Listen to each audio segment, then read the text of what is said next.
My sister had left me children from her previous marriage, but she went to a child-free wedding, and when I heard about it from Reddit, I took the children, went to them, and hey everyone, I've been quietly hanging around on Reddit for a while and never really shared my own story here, but today I just feel the need to let everything out.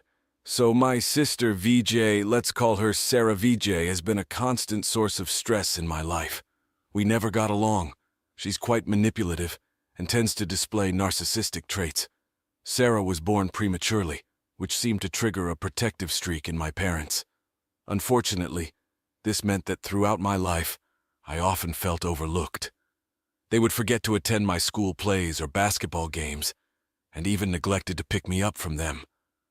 Birthday gifts were another sore point. While Sarah received thoughtful presents from our parents, which would make her smile, I would receive gifts like books or teddy bears, which I didn't even like. It's been a consistent theme of feeling overshadowed and neglected by my own sister. Dealing with my parents' wrongdoings was one thing, but my sister took it to another level, reveling in their favoritism. She would exploit their bias against me. For instance, she tore my favorite dress to shreds while I was asleep, just because a guy she had a crush on asked me out instead of her. I was horrified and couldn't hold back the tears because I really loved that dress. When I reported it to my parents and they confronted her, she immediately played the victim card, crying and claiming she liked the guy first, and that I was knowingly doing this to her since I hated her. To my dismay, my parents felt sorry for her after her sob story, and suggested I avoid guys that my sister had a crush on to spare her feelings. It felt incredibly unjust since it wasn't even my fault that the guy liked me. In another instance, I put in a lot of effort to persuade my parents to take me to Disneyland for my birthday, since I was an adventurous kid. However, Sarah got wind of it, and decided she wanted to go to Disneyland for her birthday as well. Because her birthday came before mine, my parents gave in to her request. She didn't even sit on half of the rides, and I knew she chose this just to spite me. As a result, for my birthday, my parents took me out to our usual restaurant spot for a birthday dinner. I was so disappointed with them, but my parents told me that there was no point in going to Disneyland again in the same year. As we grew up, Sarah just got worse. She would always give me backhanded compliments like, "Your face looks better with your glasses," or, "You have a boy crush? I thought you were a lesbian." Growing up, I always tried not to stand out too much. However, unlike me, Sarah was everyone's favorite. She pretended to be kind and helpful to everyone, but behind closed doors was an absolute nightmare to me. She was sometimes nice to me only when she needed something from me, and after getting what she wanted, she would go back to ignoring me or bullying me. Her expertise in making me feel insecure extended beyond my looks to the people I dated. At 17, I had my first boyfriend, but Sarah managed to plant doubts in my mind about him, telling me how he was too good-looking for me and that he would eventually break up with me. So it was better if I broke up with him first. Every time my boyfriend would come over to visit me, she would get very close to him or try to touch his arms and laugh forcefully. Understandably, my boyfriend at that time was quite uncomfortable. After a few months of Sarah planting doubts in my head, I decided to break up with him. Now, when I look back, I understand it was completely wrong for me to treat him that way. Since he seemed to be a genuinely nice guy. Later, as I pursued a degree in psychology in college in a different state, I would return home for holidays only to be subjected to more of Sarah's sly and undermining comments. The toxic atmosphere continued to persist. At 25, Sarah met her husband John, and they both decided to get married after 2 years of dating. She announced to everyone's surprise her upcoming nuptials with John, which was a shock to everyone since she had been dating other guys on the down low, and some of us knew about it. However, we were happy that she was finally settling down with a decent guy. Anyways, Sarah decided to designate me to be her maid of honor. My parents were overjoyed at the news that I was going to be a part of the wedding, while I had the completely opposite reaction. I knew that being her MOH wasn't going to be easy, and I was proved right. Sarah consistently used this position as a means to control and manipulate me. She would frequently threaten to demote or remove me from the role if I did anything that she didn't like, making the entire experience stressful. Whenever she sought my opinion, I, true to my nature, would provide an honest answer. However, each time she would explode, deflect blame onto me, and engage in yelling fits. Faced with her volatile reactions, I adopted a strategy of staying silent to avoid saying anything that might escalate the situation further. I simply couldn't tolerate the verbal abuse and preferred to keep the peace.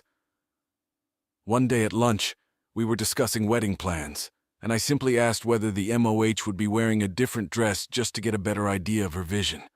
She started yelling, saying I was making everything about me by assuming I was still the MOH. We moved on to overnight guests and where they would sleep. My mom said it would be a good idea to book Airbnb as well in advance, and I agreed. My sister completely lost it, saying she'd had this conversation with her fiancé already, and how they would be booking hotel rooms, and if we wanted Airbnbs, then we could book them on our own. Then she kept yelling at me for not using my brain enough and saying things like how I should discuss with her before agreeing to whatever others want since I am her MOH, and I basically work for her. I shut down, trying to diffuse the situation, so then she went on about how I'm being negative and trying to have an attitude. My mom tried to interrupt, but she talked over her and kept saying how she did not want to deal with such an immature MOH like me, and how I needed to do better. At this point, I was just quietly taking it since I just wanted her to stop yelling. Eventually, she decided it was time to leave, intending to head back to her apartment and for me to return home. As we reached the car, we sat in the parking lot, and she continued yelling at me for another 10 minutes, rehashing the same grievances. At that moment, all I wanted was to escape the situation, but my car was a 20-minute walk away, leaving me with no immediate way to leave. Eventually, the wedding day arrived, and while the ceremony itself went relatively well, my sister Sarah managed to find reasons to fight with me over trivial matters during the reception. She would openly yell at me in front of everyone, making the atmosphere uncomfortable and strained. I noticed her glaring at me between the festivities, whether it was about the music selection or the waitstaff not meeting her standards for serving drinks. When it was my turn to give the speech, I stood up, hoping to share heartfelt words. However, Sarah gestured impatiently for me to get it over with. Later, she confronted me, criticizing my speech for delving into her childhood. According to her, I was intentionally trying to embarrass her, in front of her in-laws. I was crushed because everyone else seemed to appreciate my speech, and even our parents had no complaints. The morning after the wedding, as the chaos finally settled, I realized the extent of the anxiety I had been feeling for the past couple of months, and it was all because of her. I finally realized that she had been the problem all along in my entire life. I wish I could have been bold enough to drop out of the wedding. However, I knew my family would have blamed me. Now that the nightmare was over, I could finally shift my focus to my career. Eventually, a few months later, I met my current boyfriend, Mike. As we started dating and decided to move in together after a year, my parents were happy for me. However, my sister expressed her disapproval to me, claiming that Mike was too nerdy. In her eyes, he was just a computer geek. However, the truth was that Mike worked in IT and earned 3 times what I did. She had no idea about any of this, and I honestly didn't care. I was in love with this guy regardless of what she thought. One day, my life took an unexpected turn when my sister announced at a family dinner that she was pregnant. Now, if you are wondering how this affected me at all, well, my sister announced next how she couldn't wait to see me become an aunt, because apparently she was going to need my help a lot during this tough time. I was shaken by her words. She was an adult who was going to have a child, and instead of asking her own husband or our parents for help, she expected me to babysit her child. You see, there had never been any children around me, so I had zero experience with them. I've honestly always felt totally alienated from kids, and have never felt any desire to be around them. I was quite happy, and at peace with the fact that I didn't want to have children. Hence, her words really freaked me out. I felt kind of trapped in that moment. I knew she would find some way to force me to babysit her child, especially because I have a face, but then go behind my back and strain our relationship even more. After that, I got really pissed. This started to affect my mental health, and Mike started to notice the same. He and I had a talk where I completely broke down. He urged me to stand up for myself and my family. So the next time I was called for babysitting duties, I point-blank refused. Sarah and Mom would call me, urging me to do this for family, but I put my foot down and told them to go to hell. I felt like I had done enough and didn't want anything to do with my sister or her child ever again. I stopped all contact with my sister. She would show up at my door after calling me in vain, but I would still refuse to open up. My parents would also force me to forgive her, but eventually they gave up when they realized that I wasn't going to budge. I would talk to my parents sometimes, but that's that. This went on for 2 years, and she went on to have another child with John. Last year, my mom called me to tell me that Sarah and John were going through a divorce. This was quite unexpected. Even though I didn't want anything to do with her, I was still surprised by the news. When I pried a bit further, I found out from my mom that Sarah had been sleeping around with her coworkers. Apparently, John had found all these inappropriate messages on her second phone, which she would always hide from him. He had then taken all the evidence and talked with a lawyer to file for a divorce. Sarah was apparently completely blindsided by it since John right away handed her divorce papers. When she tried to reason with him, he told her how he knew everything. This made Sarah beg him for forgiveness, but he left her. I was quite shocked at the turn of events, although looking back, John was definitely too good for her. So I'm kinda glad that he is out of this mess now. After Sarah's divorce was done, she had to move back in with our parents. I would hear complaints from them about how Sarah would stay out all night and come home in the morning drunk and smelling of booze. She was eventually let go of her job as well because she never went to work on time. This made her turn to booze more and more. My parents would have to take care of her children while she would be out having fun. This had been going on for months. In contrast to her life, my life was going well. Mike and I adopted a dog, and we are proud pet parents. We even bought a house together with both our names on the deed, and have been slowly moving in. We have discussed the possibility of marriage soon, but there's absolutely no rush. We know that we are going to be in each other's lives forever, so we are taking our sweet time. When I had a housewarming party, I did have to invite my parents. Unfortunately, without asking me, they also brought my sister and her kids with them. I was pissed seeing her, but I didn't want to make a scene in front of everyone, so I kept quiet. Mike welcomed them in and served them drinks while I glared at my parents. My dad came up to me and sheepishly told me how he didn't want to bring my sister, but our mother wanted us to reconcile and thought this would be the perfect opportunity.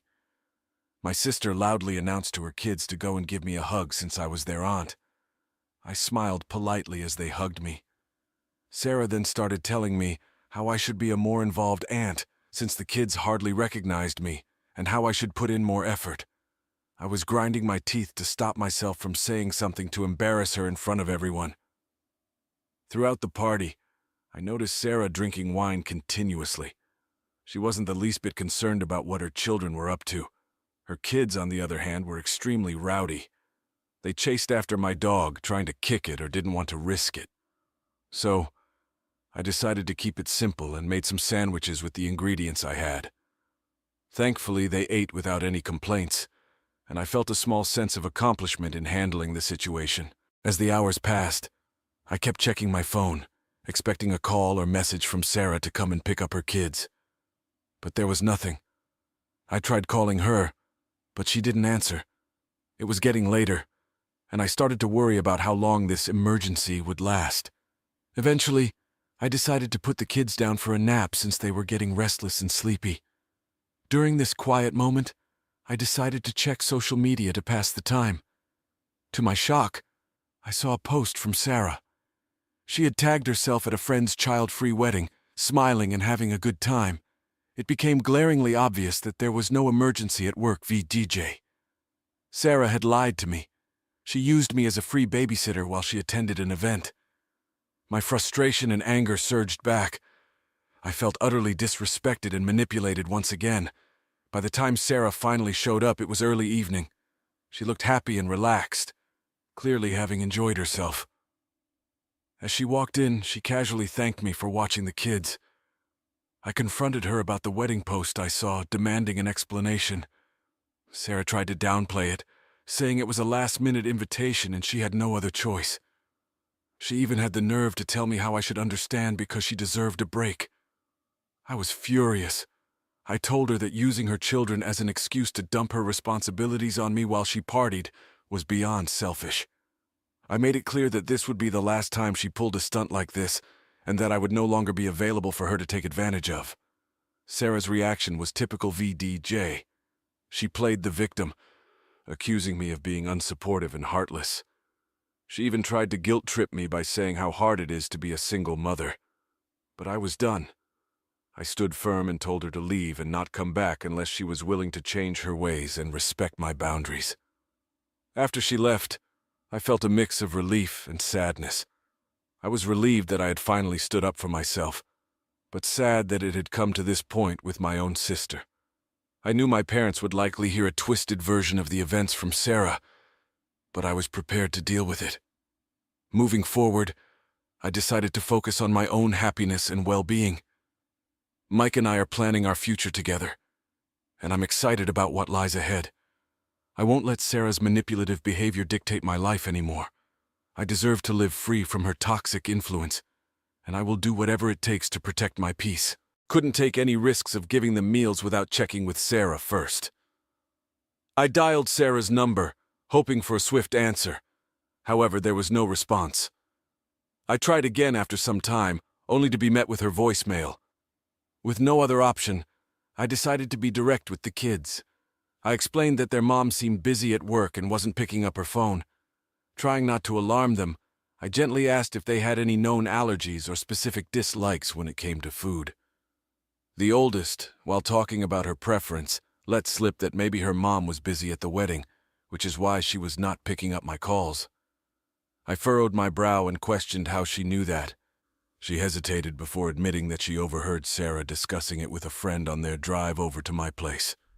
The pieces fell into place, and a surge of anger coursed through me. I thanked the kids for their honesty and reassured them that everything would be fine. I immediately called my parents to get to the bottom of this. After much cajoling, my mother finally admitted the truth. Sarah had indeed gone to a wedding, which was supposed to be child-free, with her new boyfriend who had no idea that she was a mom to 2 kids. My mother tried to justify Sarah's actions by saying things like how men didn't like dating single mothers, so she had chosen to keep her kids a secret. However, I was furious because she had lied to me once again. My sister had manipulated me, exploiting my willingness to help for her own convenience. I then checked Sarah's social media to verify the information. She had posted a few stories on her Instagram from the wedding. She was smiling and day drinking. I shook my head in disappointment as I saw her Instagram. I realized that she didn't have a single picture of her children. My sister, a mother of 2, was actively pretending to be single, denying her own children a place in her public life. Later, when Sarah came to pick up her kids, we had a huge fight. I made it clear to her that I wanted no part in her deception, and warned her that the next time she left her kids with me, I would involve Child Protective Services.